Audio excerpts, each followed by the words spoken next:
औज़ुबिल्लाहि बिस्मिल्लाहिर्रहमानिर्रहीम। Second year physics की हमारी जनाब क्लास है और जैसा कि आप जानते हैं सेकंड ईयर फिजिक्स की हमारी जनाब क्लास है। चैप्टर हम पढ़ रहे हैं 12, ये अपने इख्तिताम की जानिब बढ़ रहा है और इसका नाम इलेक्ट्रोस्टैटिक्स है। और आज जो हम टॉपिक करेंगे इसका नाम होगा इक्वी पोटेंशियल सरफेसेस। जो टॉपिक हम करेंगे इसका नाम क्या होगा? इक्वी पोटेंशियल सरफेसेस इसका जनाब नाम है। बहुत इंटरेस्टिंग सा टॉपिक है, आसान सा टॉपिक है। अगर आप पास पेपर को गौर से देखेंगे तो आपको अंदाज़ा होगा कि ये हर दफ़ा कोई नया सवाल ही पूछ लेते हैं। लॉन्ग सवाल को छोड़ के शॉर्ट में हर दफ़ा एक नया सवाल ही पूछा हुआ है। तो ये भी सवाल किसी साल एग्जाम के अंदर पूछा हुआ है, इसलिए इसको भी डिस्कस कर लेते हैं कि इक्वी पोटेंशियल प्लेन्स हमारे पास क्या होते हैं।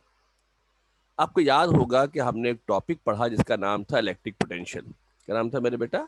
इलेक्ट्रिक पोटेंशियल का हमने टॉपिक पढ़ा था और इलेक्ट्रिक पोटेंशियल की हमने डेफिनेशन पढ़ी थी, work done on unit positive charge in displacing it against the direction of field. ये पढ़ा था भाई।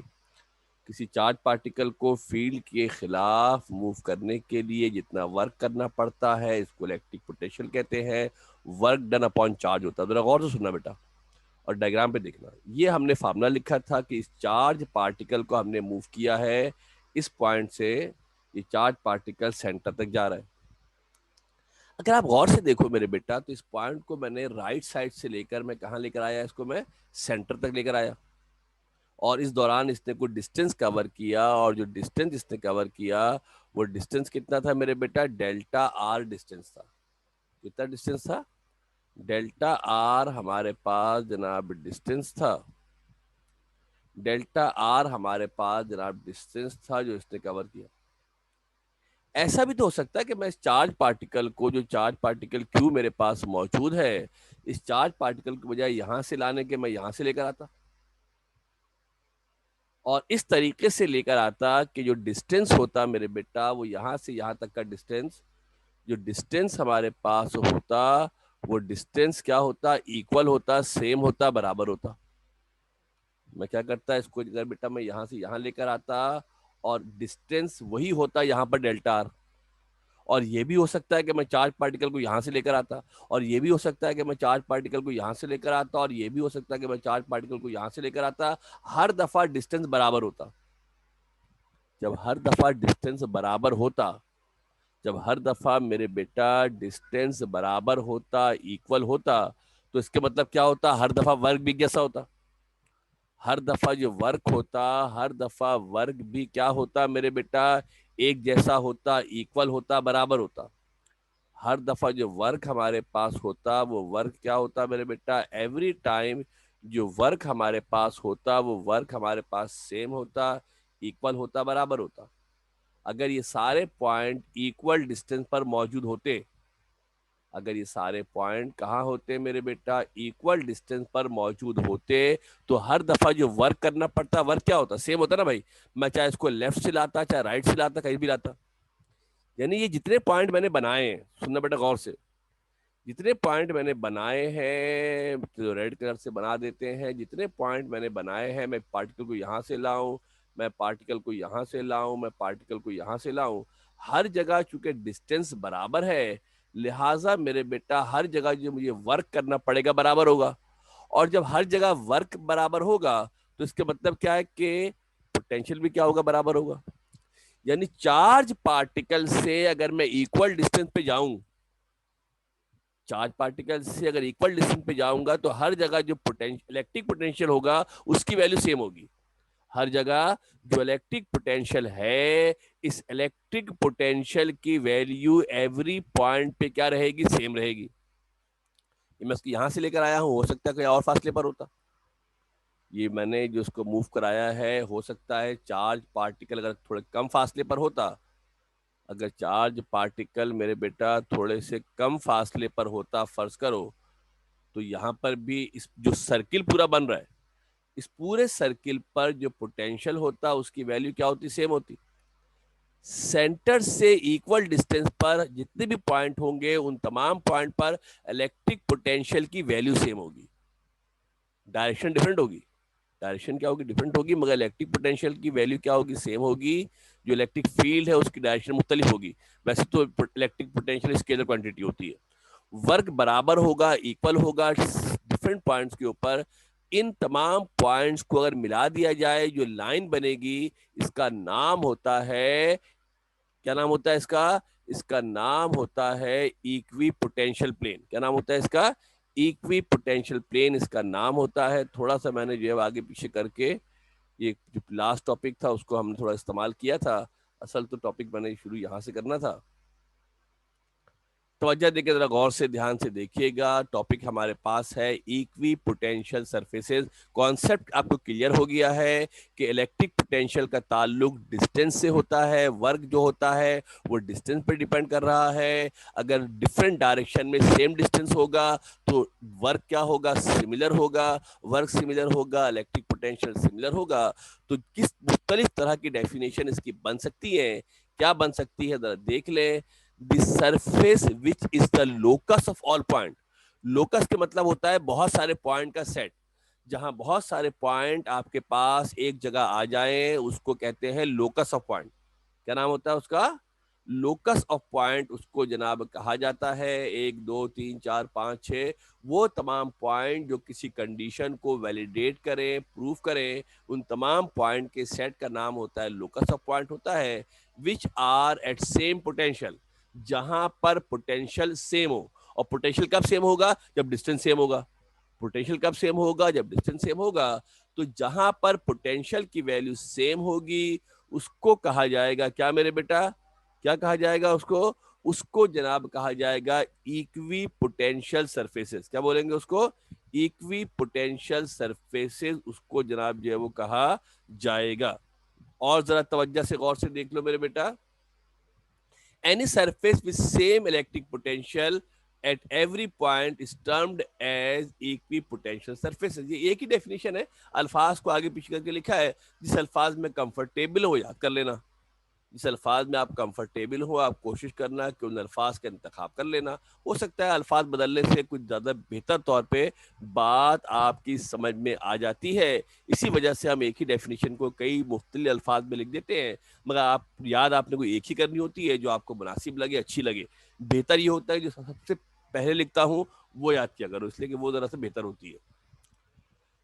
अब जरा डायग्राम को आप मेरे बेटा तवज्जो से अगर आप गौर से देखें तो मैं एक और डायग्राम यहाँ बना देते हैं। आपके सामने डायग्राम ये नजर आ रही है, तवज्जो देके देख लेते हैं। डायग्राम को थोड़ा बड़ा कर लेते हैं। जो एरो बने हुए हैं ये इलेक्ट्रिक इंटेंसिटी है, और जो आपको रेड कलर के सर्किल नजर आ रहे हैं, all of these circle are equipotential. ये जो सर्किल बड़ा वाला है ये एक इक्वी पोटेंशियल सरफेस है। ए और बी, इस पे 2 पॉइंट अगर लूंगा, ए और बी अगर 2 पॉइंट दूंगा, दोनों पर इलेक्ट्रिक पोटेंशियल की वैल्यू सेम होगी। दोनों पर इलेक्ट्रिक पोटेंशियल की वैल्यू सेम होगी। ये जो नीचे सर्किल बना हुआ है इस पर पोटेंशियल की वैल्यू सेम होगी। जितने सर्किल होंगे तमाम सर्किल पर पोटेंशियल की वैल्यू सेम होगी। एक और डायग्राम आपको जहां बना दी है इसको भी देख ले, समझ ले। मुख्तलिफ सर्किल डॉट से बने हुए हैं, हर सर्किल का पोटेंशियल अलग अलग है, मगर पूरे सर्किल पर कहीं भी कोई पॉइंट ले लो, किसी एक सर्किल का इंतखाब करो और उस पर कोई भी पॉइंट ले लोगे तो उस पूरे सर्किल पर दाएं बाएं कहीं भी जाओगे पोटेंशियल की वैल्यू सेम रहेगी।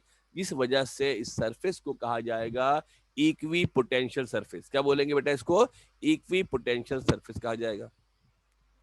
एक और डेफिनेशन लिख सकते हैं कि no work is required to move the charge from one point to another on equipotential surfaces. जो वर्क होता है वो क्या होता है, वर्क फील्ड की डायरेक्शन के खिलाफ मूव कराते हैं। जब हम किसी पार्टिकल को इक्वी पोटेंशियल सरफेस पे मूव कराते हैं, जब किसी पार्टिकल को इक्वी पोटेंशियल सरफेस पे मूव कराया जाएगा तो वो फील्ड के खिलाफ तो जाएगा नहीं, वो फील्ड के खिलाफ तो जाएगा नहीं। जब फील्ड के खिलाफ नहीं जाएगा तो हमें कोई वर्क नहीं करना पड़ेगा, हमें कोई वर्क खुद से नहीं करना पड़ेगा। तो इक्वी पोटेंशियल सरफेस में अगर किसी चार्ज पार्टिकल का मूव कराया जाए तो वर्क डन डैश होगा। ये एमसीक्यूज के लिए इंपॉर्टेंट है, स्पेशल निशान मार्क कर देता हूं, ये समझ लेना कि work done in moving a charge in equi potential surface is dash, positive, negative, zero, maximum, minimum, ये सारे ऑप्शन आपके पास है। तो आपने याद रखना है कि इक्वी पोटेंशियल सरफेस पर किसी पार्टिकल को मूव कराओगे तो वर्क की वैल्यू क्या होगी मेरे बेटा, जीरो होगी। द पोटेंशियल डिफरेंस, अब जो डिफरेंस फर्क की बात करते हैं, पोटेंशियल डिफरेंस दो पॉइंट के दरमियान पोटेंशियल का फर्क होता है। जब इक्वी पोटेंशियल है तो फर्क किस बात का, इक्वी पोटेंशियल के मतलब है सेम पोटेंशियल है। जब सेम पोटेंशियल है फर्क निकालेंगे तो फर्क क्या आएगा, सेम पोटेंशियल पर जब फर्क निकाला जाएगा तो फर्क क्या, दोनों की वैल्यू सेम है, माइनस करोगे तो कैंसिल हो जाएगा, माइनस करेंगे तो क्या होगा मेरे बेटा, कैंसिल हो जाएगा, कैंसिल हो जाएगा तो पोटेंशियल कुछ भी नहीं बचेगा, पोटेंशियल नहीं बचेगा। तो इक्वी पोटेंशियल सरफेस पर जो वर्क पोटेंशियल डिफरेंस होता है, डिफरेंस कोई नहीं होगा, इन दो सर्किल के दरमियान तो पोटेंशियल डिफरेंस होगा। समझ लेना गौर से मेरे बेटा, मैं थोड़ी डायग्राम को और समझा देता हूं आपको, और तवज्जो से समझ लो। इस डायग्राम को अगर देखते हो मेरे बेटा, और अगर मैं आपको थोड़ा सा समझाने की कोशिश करूं और थोड़ा समझो, इन दोनों पॉइंट के दरमियान तो पोटेंशियल डिफरेंस होगा, इन दोनों के दरमियान भी पोटेंशियल डिफरेंस होगा, इनके दरमियान भी पोटेंशियल डिफरेंस होगा, मगर इस पूरे सर्किल पर अगर ऐसे मूव करोगे तो कोई पोटेंशियल डिफरेंस नहीं होगा, यहां से यहां मूव करोगे तो कोई पोटेंशियल डिफरेंस नहीं होगा। अगर इक्वी पोटेंशियल सरफेस पर मूव कर रहे हैं तो वहां पर पोटेंशियल डिफरेंस नहीं होगा, इसलिए कि हमें कोई वर्क करना नहीं पड़ेगा। तो से इस पॉइंट को देख लीजिएगा आप। अब आता है properties of equipotential surfaces. Properties क्या होंगी देख लेते हैं। पहली बात क्या है, work done in moving a charge over an equipotential surface is zero. अगर एक चार्ज पार्टिकल लूं, सुनना जरा गौर से, तवज्जो देके ध्यान से देखना, अगर इस चार्ज पार्टिकल लूं मेरे बेटा, फर्ज करो यहां पर मेरे पास एक चार्ज पार्टिकल मौजूद है, और इस चार्ज पार्टिकल को पकड़कर इस चार्ज पार्टिकल को लूं और इस चार्ज पार्टिकल को बड़ा कर लेते हैं, इस चार्ज पार्टिकल को एक इक्वी पोटेंशियल सरफेस पे घुमाता रहूं किसी भी एक में, तो कोई वर्क नहीं होगा, पूरी इक्वी पोटेंशियल सरफेस पे घूमता रहेगा, कोई वर्क नहीं होगा। जिस तरह इलेक्ट्रॉन घूमता रहता है ऑर्बिट पे, कोई वर्क नहीं होता। हाँ, एक से दूसरे में जाऊंगा तो वर्क होगा। प्रॉपर्टीज है, the electric field is always perpendicular to the equipotential surface। यहां जरा गौर से देखना, डायग्राम जो पहली वाली डायग्राम थी मेरे बेटा, जो इलेक्ट्रिक पोटेंशियल है हर तरफ आउटवर्ड है, बाहर है, और सरफेस के परपेंडिकुलर है। ये जो लाइन मैंने बनाई है ये इलेक्ट्रिक फील्ड यानी कि इलेक्ट्रिक इंटेंसिटी है, हर जगह अगर उसका तुम एंगल देखोगे तो जो एंगल बनेगा हर दफा इक्वी पोटेंशियल सरफेस से इलेक्ट्रिक इंटेंसिटी का एंगल हमेशा 90 डिग्री होगा, परपेंडिकुलर होगा। ये भी एमसीक्यूज के लिए इंपॉर्टेंट है कि the angle between the electric lines of forces and equi potential surface dash 0 degree, 90 degree, 180 degree. तो क्या एंगल होगा बेटा आपका, हमेशा 90 डिग्री होगा, परपेंडिकुलर होगा। क्या होगा बेटा, 90 डिग्री होगा, परपेंडिकुलर होगा।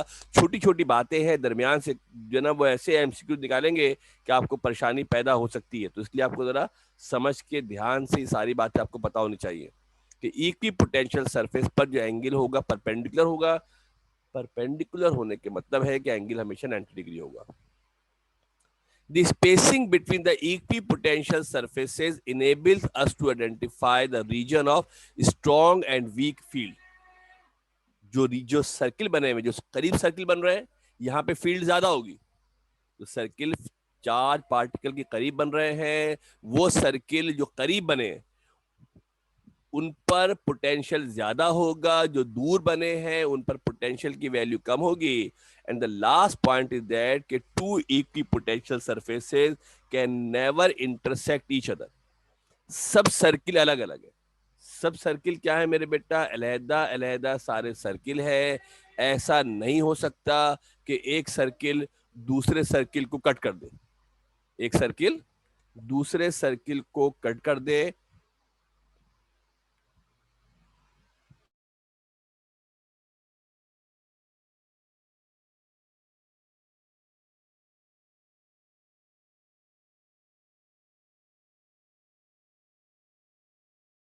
ऐसा मुमकिन नहीं है कि दो सर्किल एक दूसरे को इंटरसेक्ट करें, ये मुमकिन नहीं है।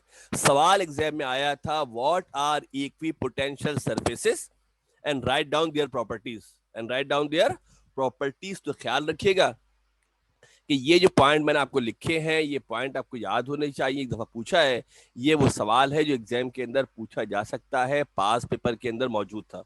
इस वजह से मैंने करवा दिया है कि कोई और सवाल करे कि सर ये सवाल है पास पेपर के अंदर नजर नहीं आया, तो ये सवाल आपको पास पेपर के अंदर नजर आ जाएगा, ये सवाल आपको पास पेपर के अंदर नजर आ जाएगा, तो इसको आप जो है देख सकते हैं। ठीक है मेरे बेटा, क्लियर है? कोई सवाल किसी ने करना चाहे तो you can raise your hand to ask any question regarding this. नहीं है सवाल कोई? तो यहाँ पे हमारा इलेक्ट्रिक पोटेंशियल का सवाल था, एग्जाम में जो सवाल था उसका डिटो ही आंसर है जो सामने आपको मैंने स्क्रीन के ऊपर लिख दिया है, कॉपी पे इसको लाजमी तौर पे लिख लीजिएगा। आई थिंक 2018 में आया है या 17 में आया है सवाल, ये आप चेक कर लीजिएगा, देख लीजिएगा। ओके जी, ये हमारा टॉपिक क्या इलेक्ट्रिक पोटेंशियल के हवाले से मुकम्मल हो गया है।